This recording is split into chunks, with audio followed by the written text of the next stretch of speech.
নমস্কার বন্ধুরা, আমি যাত্রা শুরু করছি হাওড়া নিউ দিল্লি দুরন্ত এক্সপ্রেসে। এই দুরন্ত এক্সপ্রেসে স্লিপার কোচে কি কি সুযোগ সুবিধা দেওয়া হয় এবং কম্বল দেওয়া হয় কিনা, খাবার দেওয়া হয় কিনা এবং খাবারের চার্জ লাগে কিনা, ভাড়া কত, সমস্ত ছোট বড় সমস্ত কিছু আপনাদের কাছে শেয়ার করব। আপনারা যদি এই ট্রেনটায় জার্নি করেন, ট্রেনটা কখন কোথাও কত নম্বর প্ল্যাটফর্ম থেকে ছাড়ে, সমস্ত কিছু শেয়ার করব আপনাদের কাছে।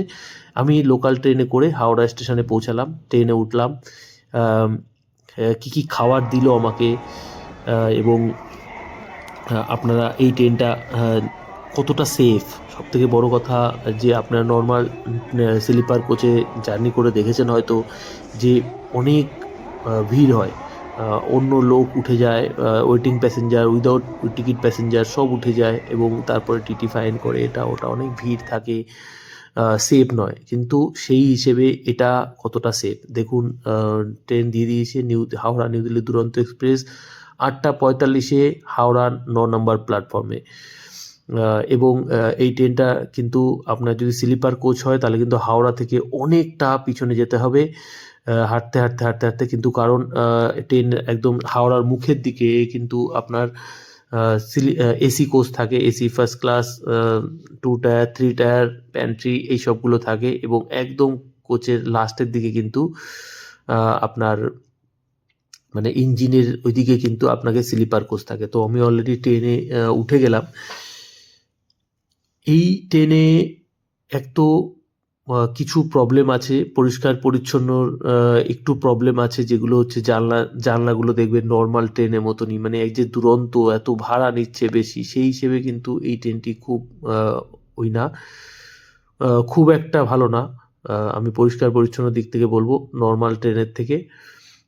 আমার সাইড আপার পড়েছিল এবং এটি 9:15 ছাড়ে 9 নম্বর প্ল্যাটফর্ম থেকে, যেটা আমি আগেও বলেছি। এবং স্লিপার কোচে কিন্তু আপনাকে কম্বল, বালিশ, এইসব কাঁথা এইসব কিন্তু দেওয়া হবে না।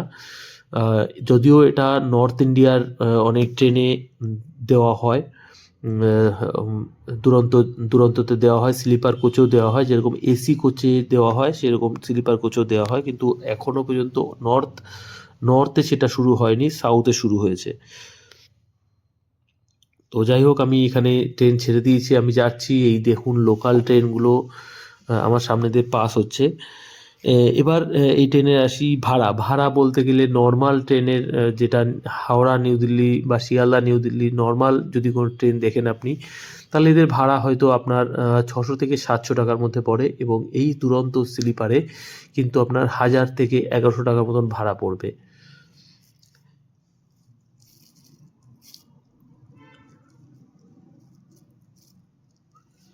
টয়লেটগুলো যদিও ভালোই পরিষ্কার ছিল, বারবার এসে যে অ্যাটেন্ডেন্ট ছিল, সুইপার ছিল, সে বারবার এসে পরিষ্কার পরিচ্ছন্ন করছিল। আদারওয়াইজ ট্রেনটা খুব ভালো টাইমে চলে এবং সবথেকে বড় কথা হচ্ছে প্লাস পয়েন্ট, যেটা হচ্ছে এই ট্রেনে 2 পয়সা বেশি দিলেও স্টপেজ খুবই কম, মাত্র 5টা না 6টা স্টপেজ নিউ দিল্লি থেকে হাওড়া টু নিউ দিল্লি, এবং তার জন্য প্যাসেঞ্জারের আনাগোনা খুব কম। উইদাউট টিকিট প্যাসেঞ্জার বা ওয়েটিং লিস্ট প্যাসেঞ্জার এরকম প্যাসেঞ্জারদের আনাগোনা খুবই কম, মানে খুবই কম বলবো না, বলতে নেই, কারণ টিটি প্রচুর আসছিল, পুলিশ আসছিল। তো ট্রেনে জার্নি করে তো আমি বলবো যে একদম 100% সেফ। আপনার জিনিসপত্র চুরি যাওয়া, মানে যত স্টপেজ থাকবে তত আউট প্যাসেঞ্জার হবে এবং আপনার জিনিসপত্র চুরি যাওয়ারও ভয় থাকে। তো দেখুন এখানে জল দিয়ে গেল আমাকে, এটা ফ্রি। আপনি যদি খাবার নেন তবেও জল ফ্রি, আবার যদি খাবার না নেন তবে জল দেবে, মানে জলটা দিক থেকে ফ্রি আপনার। তো আমি খাবার নিয়েছিলাম, অ্যাকচুয়ালি আমার টিকিটটা করার সময় আমার মাথায় ছিল না যে খাবার বাদও দেওয়া যায়, নো ফুড করা যায়, তো সুতরাং আমি খাবার নিইনি। তো আমার হাওড়া থেকে এই ট্রেনটিতে লোয়ারে বসেছিলাম, আমার সাইড আপার ছিল। তো একটি ইন্টারেস্টিং ঘটনা আমি বলবো, যে খুব ইন্টারেস্টিং ঘটনা, যে আমার সাইড লোয়ারে তাহলে কে পড়েছে। তো সেটা নিয়ে একটা ঘটনা বলছি, তাহলে শুনুন। আমার সাইড আপারে আর লোয়ারে হাওড়া থেকে ছিল। আমি যে জল দিতে এসেছিল তাদের কাছে তো লিস্ট থাকে যে কোন জায়গা থেকে কোন প্যাসেঞ্জার উঠবে। তো আমি তার কাছে জিজ্ঞেস করলাম যে দাদা, আমার এই সাইড লোয়ারে কোথা থেকে প্যাসেঞ্জার উঠবে। তখন তো উনি বললেন যে এটা তো হাওড়া থেকে ওঠার কথা ছিল, কিন্তু উনি হয়তো ট্রেন মিস করেছে। তো মতো ক্ষেত্রে আমি ভাবলাম তো ভালোই হয়েছে, তাহলে মনে হয় খালি যাবে ট্রেন, নিচের বগিটা, নিচের সিটটা আমার। তো যাই হোক, এরপরে আসানসোল ঢুকলো ট্রেন। তো এখানে দেখুন রেলের কি অবস্থা, এই যে জানলাটাও ভালো করে বন্ধ হয় না, এটা সব থেকে বড় বিষয়। স্লিপারে এই জানলাগুলো বন্ধ হয় না, দেখুন কিছু একটা ঢুকে আছে ভিতরে, এবং এটা মানুষেরই কাজ, কোনো কিছু ঢুকিয়ে রেখেছে এবং ওই ফুটোটার মধ্যে কিন্তু ঢুকছে না কলটা। এবং রাত্রিবেলা, বিশেষ করে রাত্রিবেলা খুব হাওয়া হয়, এই জানলাটা অটোমেটিক খুলে যায়। দেখুন নোংরাও খুব, জানলা ফালনাগুলোতে খুব নোংরা আছে। মানে রেলের তরফ থেকে কোনো পরিষ্কার পরিচ্ছন্নর কোনো বালাই নেই। যেই চলে আসছে সেই 1947 সাল থেকে ধরুন চলে আসছে তো চলে আসছে। এই দেখুন আসানসোল ঢুকে গেল, আসানসোলের কথা বলতে বলতে। তো যাই হোক, আমার লোয়ার প্যাসেঞ্জাররা এখান থেকে উঠবেন, এবং একটা অদ্ভুত বিষয়, 4 জন প্যাসেঞ্জার, মাত্র সিট একটি। আপনি বলবেন যে এটা কিভাবে সম্ভব? তো এটাও সম্ভব। অ্যাকচুয়ালি হয়েছে কি, ওনাদের টিকিটটা লাস্টে, একদম লাস্ট স্টেজে, যেটা হচ্ছে আপনার ফাইনাল চার্ট মানে প্রথম চার্ট প্রিপারেশনে হয়নি ওনাদের, যে লাস্ট চার্ট প্রিপারেশন আসানসোলের যে চার্ট প্রিপারেশন হয়েছে সেই হিসেবে ওনার কিন্তু টিকিটটা বুক হয়েছে, কনফার্ম হয়েছে। কিভাবে? এটা হচ্ছে হাওড়া থেকে যিনি উঠতে পারেননি এবং টিটি এসে যখন দেখেছে যে আমার নিচের সিটে আসেনি সেই প্যাসেঞ্জারটি, তখন ওখানে ব্ল্যাঙ্ক সিট করে দিয়েছে। এবং তারপরে আসানসোল থেকে যাদের টিকিট ছিল, একটা পিনারে ওনাদের 4টে সিট ছিল। তো 4টে সিট, মধ্যেখানে এইটুকু বাথরুম দেখিয়ে দিলাম আমি। দেখুন বাথরুমটা দেখুন, মোটামুটি পরিষ্কার পরিচ্ছন্নই ছিল, এমন কিছু নোংরা বা খারাপ ছিল না। তো নর্মাল ট্রেনের স্লিপার কোচ থেকে তো অনেক বেটার, মানে ছিল, ভালোই ছিল। তো ওনাদের না আসানসোল থেকে 4 জনের সিট, একটা পিনারে 4টে টিকিট ছিল, এবং সেই 4টে টিকিটকে, 4টে টিকিটের মধ্যে 2টো টিকিটকে আরএসি করে দেওয়া হয়েছে। মানে একটা সিটে 2 জন প্যাসেঞ্জার দেওয়া হয়েছে, এবং তারপরে ওনাদের ওই একটা সিটের মধ্যে ওরা 4 জন এসছে। তো যেহেতু একটা পিনারে, তো এটা নিয়ে আমি পরে একটি ভিডিও বানিয়ে দেবো।